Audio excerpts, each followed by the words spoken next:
SSC রসায়ন ষষ্ঠ অধ্যায় মূলের ধারণা এবং গণনা। এখান থেকে ময়মনসিংহ বোর্ড 2022 সালে আসা যে প্রশ্নটা, এটা সমাধান দিচ্ছি।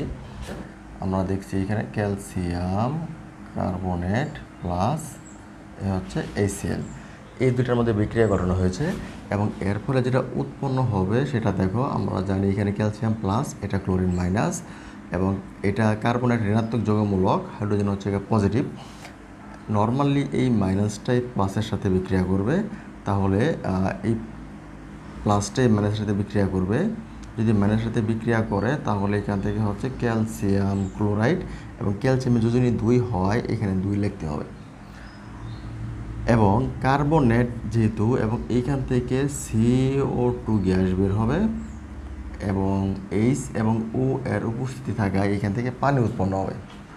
এখন তাদের যে প্রশ্নটা ছিল গ্যাসীয় যৌগটির প্রতি 1 গ্রামে অণুর সংখ্যা। এখন আমরা যদি কোনো কিছু হিসাব নিকাশ করি তাহলে আমাদের কি করতে হবে? আমাদের অবশ্যই সমতাকরণটা করে নিতে হবে। এবার দেখবো আমরা এখানে ক্লোরিন কয়টা, 2টা, কিন্তু এইখানে ক্লোরিন কয়টা, 1টা, বাকি সব দেখো এখানে হাইড্রোজেন 2টা, এখানে 1টা, ক্যালসিয়াম ঠিক আছে। তাহলে একটা কাজ করবো আমরা, এইখানে যে আমরা একটা 2 দিয়ে দিই তাহলে কিন্তু হাইড্রোজেন সমতাকরণ হয়ে গেছে। দেখো হাইড্রোজেন 2টা, ক্লোরিন 2টা, ক্লোরিন 2টা, একটা ক্যালসিয়াম, বাকি সব ঠিকঠাক। তাহলে দেখো সমতাকরণ করার পর আমাদের প্রশ্ন ছিল গ্যাসীয় যৌগটির প্রতি 1 গ্রামে অণুর সংখ্যা। গ্যাসীয় যৌগটি এখানে কার্বন ডাইঅক্সাইড, তাহলে এটার ভর কত? অবশ্যই CO2 এর আণবিক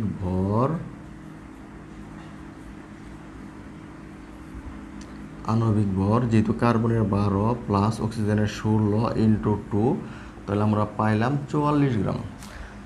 গ্যাসীয় যৌগটির আণবিক ভর হচ্ছে 44 গ্রাম, তাহলে এই 44 গ্রাম অবশ্যই 1 মোল। আর 1 মোল বলতে আমরা কি বুঝি? 22.4 লিটার, এবং এটা বলতে আমরা বুঝি 6.02 × 10⁻23 অণু। তাহলে আমরা লিখব 44 গ্রাম কার্বন ডাইঅক্সাইড এর অণুর সংখ্যা।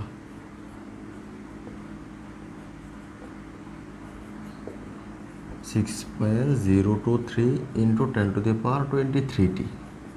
তাহলে প্রতি 1 গ্রাম মানে 1 গ্রাম কার্বন ডাইঅক্সাইড এর অণুর সংখ্যা হবে, আমরা 6.023কে ভাগ করে দেব 44 দ্বারা। আমরা এখানে 44 দ্বারা ভাগ করে দেব, এটা হবে। আর দেখো এটা তোমাদের 6.023 × 10⁻23। এটা বারবার সংখ্যাটা ক্যালকুলেটর না উঠিয়ে তোমরা যেটা করতে পারো, দেখো তোমাদের ক্যালকুলেটরের ব্যাক পার্টে এখানে যে একটা অপশন দেওয়া আছে 24 নাম্বার, এটা হচ্ছে নাম্বার অফ অ্যাভোগাড্রো।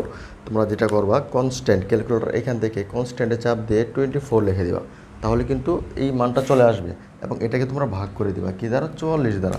তাহলে এটার আনসার আসতেছে 1.36। তাহলে এটা হবে 1.36 × 10⁻22। এটা হচ্ছে আনসার। এরপরে প্রশ্নটা দেখো, প্রত্যাশিত উৎপাদ না পাওয়ার কারণ। আচ্ছা, প্রত্যাশিত উৎপাদ আমরা কখন পাবো না? যখন আমাদের 2টি বিক্রিয়কের মধ্যে একটি বিক্রিয়ক কম পড়ে যাবে। তাহলে আমরা যখন গ নাম্বার প্রশ্নটা সমাধান দেব, আমরা কি লিখবো? দেখো যে বিক্রিয়াটা করা হয়েছিল এটা আমরা একটু আবার লিখে নিচ্ছি এখান থেকে, CaCO3 প্লাস 2HCl, এবং এইখান থেকে যা উৎপন্ন হবে এটা হচ্ছে calcium chloride plus CO2 plus H2। দেখো এখন আমাদের যে প্রত্যাশিত উৎপাদ, আমাদের কি প্রয়োজন ছিল? 11.2 লিটার কার্বন ডাইঅক্সাইড তৈরির কথা ছিল। এখন এইখানে যে কার্বন ডাইঅক্সাইড হয়েছে এটার পরিমাণ কত? এটা অবশ্যই 22.4 লিটার, 1 মোল যেহেতু। তাহলে এই 22.4 লিটার কোত্থেকে হয়েছে আমরা দেখে নেব একটু। এটার মান হচ্ছে 100 আর এটার মান হচ্ছে 73। তোমরা ক্যালকুলেশন করে বের করে নেওয়া। ক্যালসিয়ামের 40, কার্বনের 12, অক্সিজেনের 16 × 3, আর এটা হাইড্রোজেনের 1, ক্লোরিন হচ্ছে 35.5 × 2 মানে 33, 73। আচ্ছা দেখো, এখন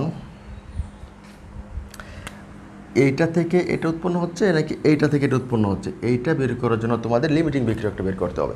যদি এইটা আগে শেষ হয়ে যায় তাহলে কিন্তু আমার হিসাবটা নির্ভর করবে এটার উপর। যদি এইটা আগে শেষ হয়ে যায় তাহলে কিন্তু হিসাবটা নির্ভর করবে এটার উপর। তাহলে আমাদের প্রথম কাজটা কি? আমাদের প্রথম কাজ হচ্ছে কোনটা লিমিটিং বিক্রিয়ক এটাকে বের করে নিতে হবে। 100 গ্রামের জন্য প্রয়োজন 73 গ্রাম। আমরা এইটুকু আগে বের করে নিচ্ছি, এই মানটুকু আগে বের করে নিচ্ছি। আমরা 100 গ্রাম ক্যালসিয়াম কার্বনেট এর জন্য প্রয়োজন 73 গ্রাম HCl। তো দেখো, তাহলে এইখানে যে ক্যালসিয়াম কার্বনেট ছিল এটা ছিল 50 গ্রাম এবং HCl ছিল 30 গ্রাম। আমরা এখান থেকে দেখে নেব কোনটা লিমিটিং বিক্রিয়ক। তাহলে আমরা যদি বলি 1 গ্রাম ক্যালসিয়াম কার্বনেটের জন্য কতটুকু প্রয়োজন, 73/100। তাহলে এই যে ক্যালসিয়াম কার্বনেট কতটুকু দেওয়া ছিল, 50 গ্রাম। তাহলে 50 গ্রাম ক্যালসিয়াম কার্বনেটের জন্য যেটা প্রয়োজন এটা হচ্ছে 73 × 50/100। এটা দেখে নিচ্ছি আমরা, এটা হচ্ছে 50 × 73, এটাকে আমরা ভাগ করব 100 দ্বারা। তাহলে আনসারটা হচ্ছে 36.5 গ্রাম। তাহলে দেখো 36.5। একটু দেখো, যদি আমরা 50 গ্রাম ক্যালসিয়াম কার্বনেটকে বিক্রিয়া দিতে চাই তাহলে কতটুকু HCl প্রয়োজন, 36.5 গ্রাম HCl প্রয়োজন। কিন্তু এই বিক্রিয়ার মধ্যে HCl এর পরিমাণ কতটুকু, 30 গ্রাম। তাহলে কম নাকি বেশি? উদ্দীপকের যেটা দেয়া সেটা কম, আর যেটা পরিমাণে কম হয় সেটা হচ্ছে কি লিমিটিং বিক্রিয়ক। তাহলে অবশ্যই এইখানে HCl লিমিটিং বিক্রিয়ক।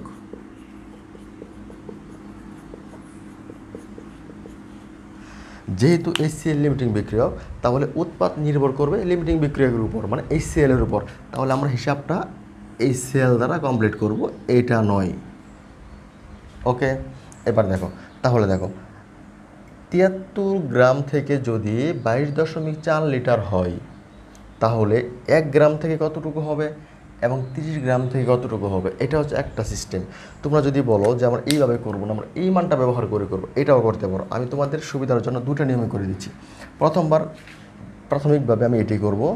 দেখো, আমাদের বিক্রিয়ার যে হিসাব ছিল 73 গ্রাম HCl থেকে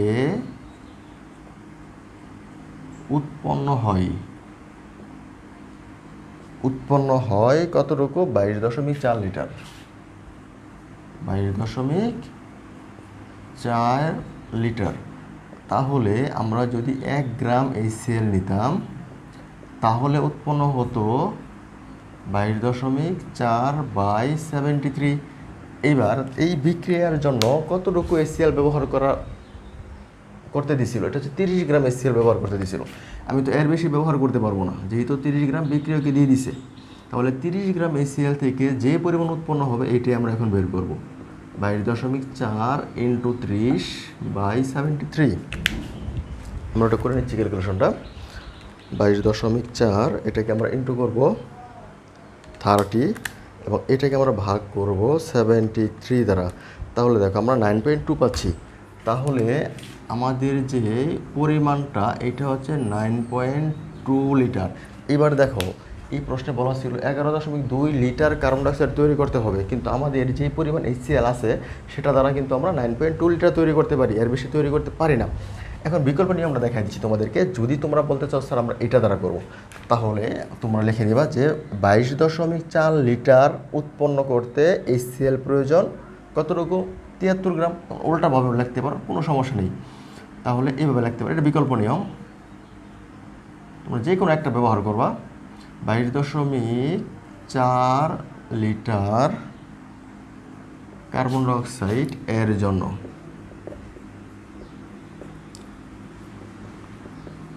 প্রয়োজন কতটুকু প্রয়োজন, দেখো 22.4 লিটারের জন্য HCl প্রয়োজন 73 গ্রাম। 73 গ্রাম।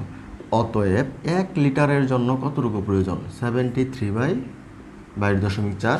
এখন আমার প্রত্যাশিত উৎপাদ কতটুকু ছিল, 11.2 লিটার। আমরা দেখব যে 11.2 লিটার কার্বন ডাইঅক্সাইড এর জন্য আমার কতটুকু HCl প্রয়োজন, আমার কতটুকু HCl প্রয়োজন। তাহলে 73 × 11.2 এটাকে আমরা ভাগ করব 22.4 দ্বারা। একটু দেখে নিচ্ছি আমরা, এটা হচ্ছে 73, এটাকে আমরা গুণ করব কি দ্বারা, 11.2 এবং এটাকে আমরা ভাগ করে দেব 22.4। তাহলে আমরা পাচ্ছি 36.5। তাহলে দেখো, আমরা এখান থেকে দেখতে পাচ্ছি যে আমার 36.5 গ্রাম HCl এর প্রয়োজন ছিল এবং এইখানে যে HClটা দিয়েছে সেটার পরিমাণ হচ্ছে 30 গ্রাম, যার কারণে আমরা 11.2 লিটার পাই নাই, তোমরা এটা ব্যবহার করতে পারো, এটাও ব্যবহার করতে পারো।